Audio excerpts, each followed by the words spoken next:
Selamat pagi dan salam sejahtera untuk kita semua. Perkenalkan, nama saya Cynthia Fani, NIM F1072201006 dari kelas 4B PPAPK Program Studi Pendidikan Biologi. Di sini saya akan menjelaskan materi tentang foto sebagai media pembelajaran. Nah, langsung saja kita ke pembahasannya. Yang pertama yaitu pengertian foto sebagai media pembelajaran. Foto merupakan salah satu media yang amat dikenal dalam setiap kegiatan pengajaran. Hal ini disebabkan kesederhanaannya tanpa memerlukan perlengkapan dan tidak perlu diproyeksikan untuk mengamatinya. Foto termasuk kepada gambar tetap atau still picture yang terdiri dari dua kelompok, yaitu pertama, flat opaque picture atau gambar datar tidak tembus pandang, misalnya gambar fotografi, gambar dan lukisan tercetak. Kedua adalah transparent picture atau gambar tembus pandang, misalnya film slides, film strips, dan transparancies. Foto bisa digunakan baik untuk tujuan pengajaran individual, kelompok kecil, maupun untuk kelompok besar yang dibantu dengan proyektor opek atau opaque proyektor. Nah, yang selanjutnya yaitu prinsip-prinsip penggunaan foto.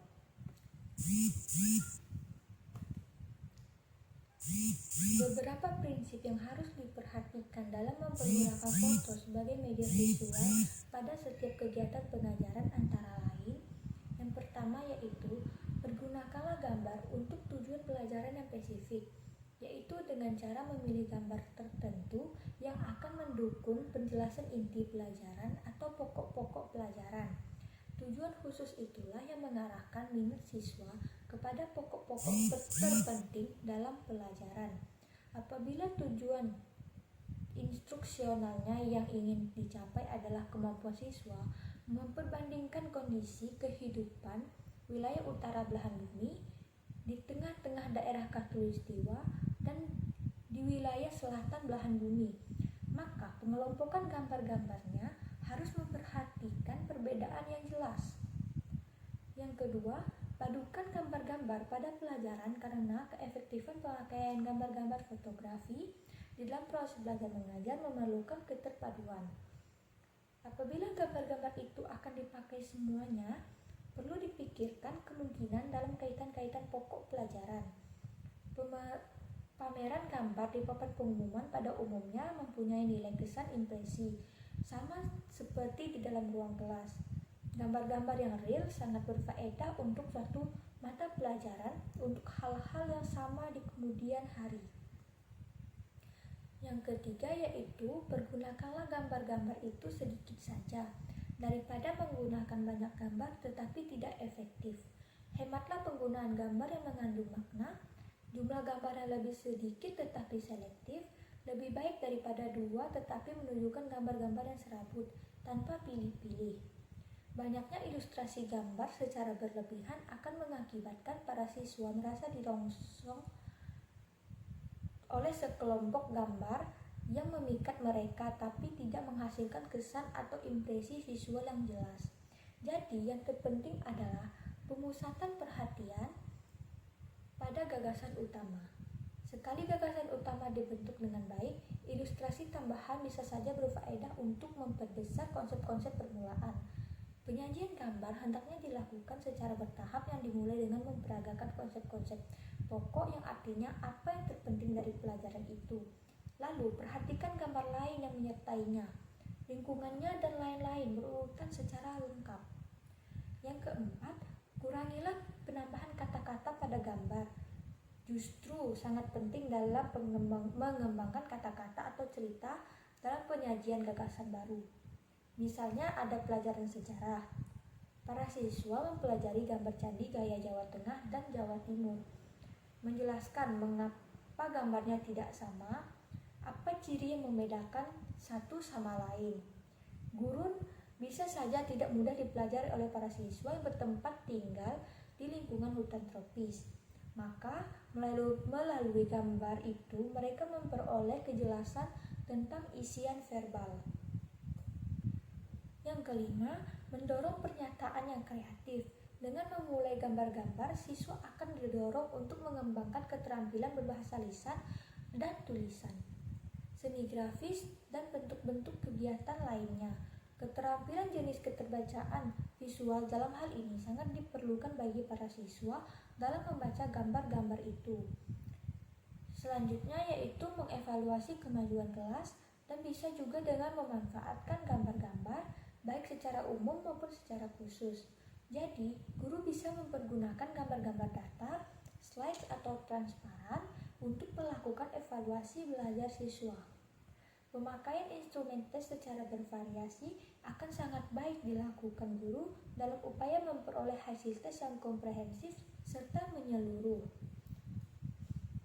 Selanjutnya yaitu yang C, kriteria dalam memilih foto sebagai media pembelajaran. Nah, dalam memilih foto sebagai media pembelajaran, ada 5 kriteria untuk tujuan pengajaran harus memadai untuk tujuan pengajaran. Kualitas artistik, kejelasan ukuran yang cukup, validitas yang dan menarik. Pertama, foto itu harus memadai, yang artinya pantas untuk tujuan pengajaran, yaitu harus menampilkan gagasan, bagian informasi atau satu konsep jelas yang mendukung tujuan serta kebutuhan pengajaran. Di samping itu, foto juga hendaknya realistik dan hidup, pewarnaan yang bagus, dan harus cukup besar sehingga rinciannya bisa diamati untuk dipelajari. Oleh karena itu, untuk memilih foto perlu memperhitungkan kesesuaiannya dengan tingkat usia anak. Sedikit unsur terdapat dalam foto adalah cocok bagi anak-anak usia muda. Demikian pula dengan gambarnya, harus sederhana dan gagasannya tidak kompleks. Jadi, banyak faktor perlu dipertimbangkan dalam membaca foto itu, misalnya kecerdasan, lingkungan, pengalaman sebelumnya, dan daya imajinasi. Yang kedua yaitu foto harus memenuhi persyaratan artistik yang bermutu. Foto yang memenuhi persyaratan mutu seni hendaknya juga memenuhi faktor-faktor sebagai berikut.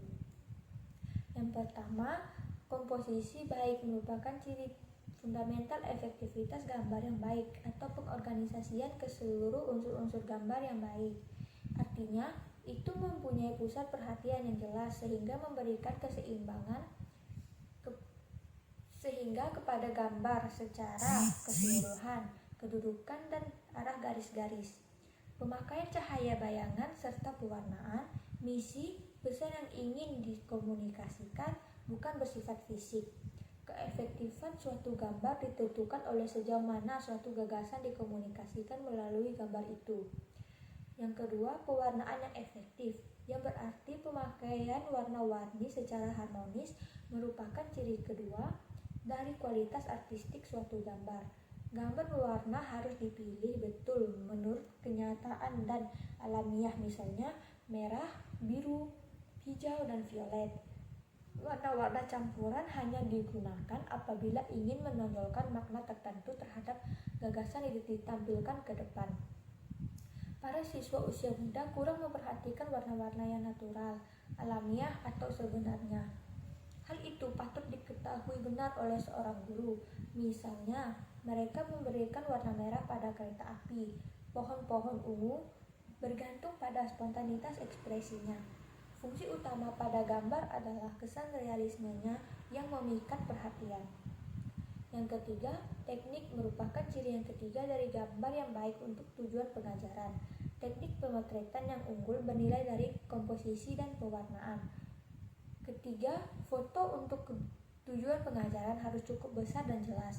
Gambar yang tajam dan kontras mempunyai kelebihan karena ketepatan dan rinciannya menggambarkan kenyataan secara lebih baik. Yang tidak kurang pentingnya adalah besarnya gambar, sehingga tampak jelas ke seluruh siswa. Bila mana ukuran gambar terlalu kecil, maka akan sulit untuk diamati. Pemahaman dan daya tarik terhadap gambar merosot dan perhatian siswa kepada guru pun hilang. Keempat, validitas gambar. Gambar-gambar yang melukiskan suasana dramatis atau mencekam adegan yang ideal lebih pantas dipajang daripada untuk tujuan pengajaran. Gambar-gambar yang representatif dari bidang studi tertentu yang menampilkan pesan yang benar menurut ilmu merupakan gambar-gambar yang tepat untuk maksud pengajaran yang sahih. Misalnya, para petani di negeri Belanda bersepatu kayu, petani di negara berkembang yang mempergunakan kebau dan bajak di sawah-sawah,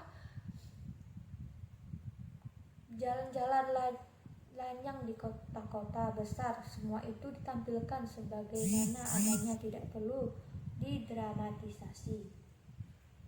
Yang kelima, memikat perhatian peserta didik. Memikat perhatian pada peserta didik cenderung kepada hal-hal yang diminatinya, yaitu terhadap benda-benda yang akrab dengan kehidupan mereka, misalnya binatang-binatang, anak-anak, kereta api, perahu, kapal terbang, dan sebagainya. Jadi, gambar yang nyata dan hidup itulah yang mempunyai pusat minat yang baik, dan hal-hal yang sangat akrab dengan kehidupan para siswa merupakan gambar yang memikat. Selanjutnya yaitu yang D, keuntungan dan kelemahan foto sebagai media pembelajaran. Beberapa keuntungan yang dapat diperoleh dari gambar fotografi dalam hubungannya dengan kegiatan pengajaran antara lain: 1.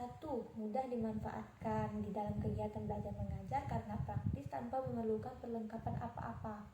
Yang kedua, harganya relatif lebih murah daripada jenis-jenis media pengajaran lainnya, dan cara memperolehnya pun mudah sekali tanpa perlu mengeluarkan biaya. Dengan memanfaatkan kalender bekas, majalah, surat kabar, dan bahan-bahan grafis lainnya. Yang ketiga, gambar fotografi bisa dipergunakan dalam banyak hal untuk berbagai jenis jenjang pengajaran dan berbagai disiplin ilmu, mulai dari TK sampai dengan perguruan tinggi, dari ilmu-ilmu sosial sampai ilmu-ilmu ekstrakta. Yang keempat, gambar fotografi dapat menerjemahkan konsep atau gagasan yang abstrak menjadi lebih realistik. Menurut Edgar Dale, gambar fotografi dapat mengubah tahap-tahap pengajaran dari lambang kata atau verbal simbol beralih kepada tahapan yang lebih konkret, yaitu lambang visual atau visual simbol. Sekalipun demikian, setiap media pengajaran selalu mempunyai kelemahan-kelemahan tertentu. Begitu juga halnya dengan gambar fotografi. Kelemahannya antara lain: yang pertama, beberapa gambarnya sudah cukup memadai, akan tetapi tidak cukup besar ukurannya bila dipergunakan untuk tujuan pengajaran kelompok besar, kecuali bila mana diproyeksikan melalui proyektor. Kedua, gambar fotografi adalah berdimensi 2, sehingga sukar untuk melukiskan bentuk sebenarnya yang berdimensi 3, kecuali bila mana dilengkapi dengan beberapa sen gambar untuk objek yang sama atau adegan yang diambil dilakukan dari berbagai sudut pemotretan yang berlainan. Ketiga, gambar fotografi bagaimanapun indahnya tetap tidak memperlihatkan gerak, seperti halnya gambar hidup. Namun demikian, beberapa gambar fotografi sen yang disusun secara berurutan dapat memberikan kesan gerak, dapat saja dicobakan dengan maksud guna meningkatkan daya efektivitas proses belajar mengajar. Selanjutnya, foto merupakan salah satu media pengajaran yang amat dikenal dalam setiap kegiatan pengajaran. Hal itu disebabkan kesederhanaannya tanpa memerlukan perlengkapan dan tidak perlu diproyeksikan untuk mengamatinya. Dan menggunakan media fotografi sebagai media pengajaran adalah keuntungan dan kelebihannya. Foto mempunyai karakteristik tertentu. Setiap guru hendaknya mengetahui media pengajaran mana yang dapat mencapai hasil paling baik dalam situasi pengajaran yang diharapkannya. Untuk itu, setiap guru harus mengenal secara tepat keuntungan serta kelemahan dari setiap pengajaran yang akan dipergunakan.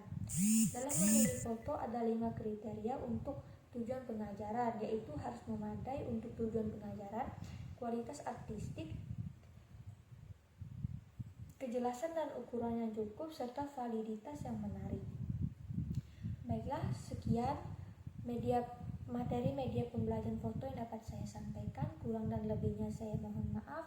Saya pamit undur diri. Sekian, terima kasih.